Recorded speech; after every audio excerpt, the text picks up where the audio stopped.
While Sir Arthur Conan Doyle wrote only a limited number of stories featuring the great detective Sherlock Holmes, the Holmes legacy has grown and even developed in new directions in the past century or so. Today I'd like to share with you a handful of different books and authors who have carried on the Holmes tradition in their own ways. In 2011, the Arthur Conan Doyle estate authorized the first new Sherlock Holmes novel since the original stories. In The House of Silk by Anthony Horowitz, Dr. Watson relates a scandalous tale to be kept secret until long after his death. Holmes takes the case of Edmund Carstairs, a fine art dealer who believes he is being threatened by a criminal who has followed him from America.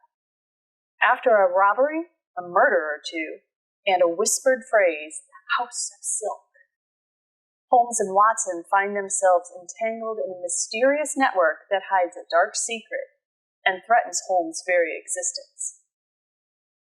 The Beekeeper's Apprentice by Laurie King kicks off a series that follows Sherlock Holmes in his older years, once he has settled on the Sussex Downs and begun raising bees. Mary Russell, a young lady orphaned as a teen and possessing excellent observational powers herself, narrates the story of meeting Holmes while walking outside one day and quickly gaining his respect. Holmes mentors Russell and eventually begins including her in his local investigations. In Mycroft Holmes by Kareem Abdul-Jabbar and Anna Waterhouse, Sherlock's older brother Mycroft takes center stage. Just out of university and starting to build his government career, Mycroft finds his ordered life falling to pieces. His best friend, Cyrus Douglas, reports mysterious things happening on his home island of Trinidad, and Mycroft's fiancée, Georgiana, who was also raised on Trinidad, sails off to discover what's happening. Mycroft and Cyrus follow and very quickly fall into a tangled web of secrets and danger. If you think Sherlock's deductive skills are legendary, this book will show you that he's not the only brilliant mind in the family. Many authors take the Holmes character and create their own detectives in the same style, fiercely intelligent and able to deduce from seemingly random details, but change up personal appearances and settings to appeal to modern sensibilities. In Good Night, Mr. Holmes by Carol Nelson Douglas, Irene Adler, also known as the woman from the original story in A Scandal in Bohemia, steps into the role of the detective. The book begins with a look at her opera career and amateur detecting, as told by her faithful and practical companion, Penelope Huxley, and it builds up to her sojourn in Bohemia, where she meets the Crown Prince and sparks the events in Arthur Conan Doyle's original story. It's an affectionate send-up to the Holmes canon and gives more substance to the one woman to make an impression on the legendary detective. Another female version of Sherlock stars in A Study in Charlotte by Brittany Cavallaro, a modern-day mystery set at a prep school. Charlotte Holmes, Sherlock's great-great-great-granddaughter, teams up with Jamie Watson, yes, descendant of that Watson, to investigate a mysterious death at the school and to escape the suspicion and rumors that fall on them both. This book starts a quartet of books featuring the younger generation of Holmes and Watson. Finally, Sherlock Holmes as a literary archetype finds a home in a steampunk fantasy series by Genevieve Coghlan, beginning with The Invisible Library. This mysterious library gathers information from the entire multiverse, and the librarians who work for it must seek out books from all versions of Earth to keep in their central facility. Irene, skilled as a spy as well as a librarian, travels with her assistant Kai to an alternate London to retrieve a dangerous book. But when they arrive, it's already been stolen. And to find out what has happened, they must team up with the noted consulting detective, Peregrine Vale, our Holmes-like character. Who can be trusted?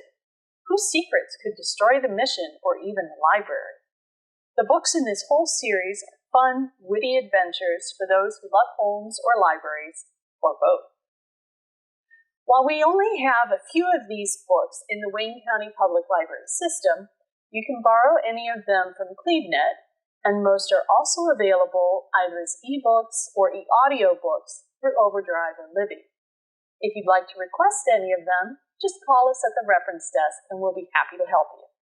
Hi, my name's Jeannie, and I work in the Adult Services Department at the Wooster branch of Wayne County Public Library. Thanks to my coworker Jennifer, my interest in all things Sherlock Holmes was renewed. While I have watched several films and TV shows about the famous detective, my favorite Sherlockian film is the BBC's Hound of the Baskervilles from 2002. This made-for-television movie is 1 hour and 40 minutes in length. The film is unrated, but please be aware that there are adult situations, violence, and depictions of drug use. James Mortimer, a country doctor, asks Holmes to investigate the death of Sir Charles Baskerville. Sir Charles' autopsy reveals he died from heart disease, but Dr. Mortimer has doubts. Obsessed with the legend of the Baskerville curse, a giant and fearsomely hellish hound that haunts the family, Sir Charles believed he heard the hound baying on the moor, and thereafter refused to go out on the moor after dark. He's found dead with a terrified expression on his face just off the grounds of his estate. While there were no signs of violence, giant hound prints were found near his body.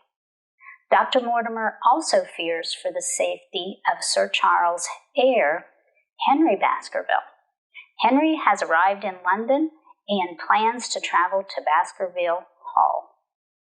The story piques Holmes' interest, and he agrees to take the case. He suggests that Watson travel with Sir Henry to Baskerville Hall and the game's afoot. Director David Atwood's film is intense, eerie, darkly atmospheric, and hints at the supernatural. Mother Nature plays a starring role.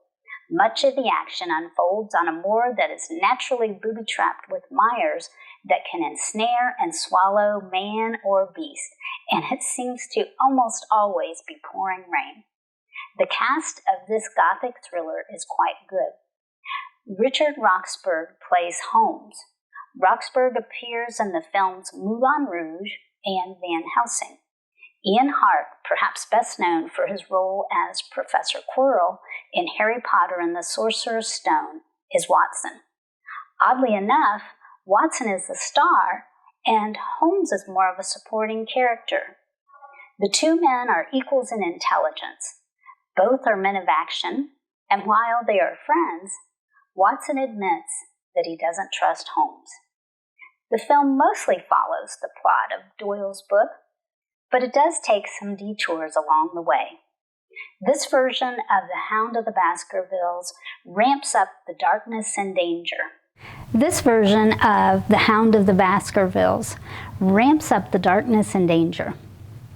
I give it 2 hellish Baskerville hounds way up. This film is available on DVD through CleveNet. Give us a call, stop by the library, or visit our website to place a hold on your copy today. Happy watching.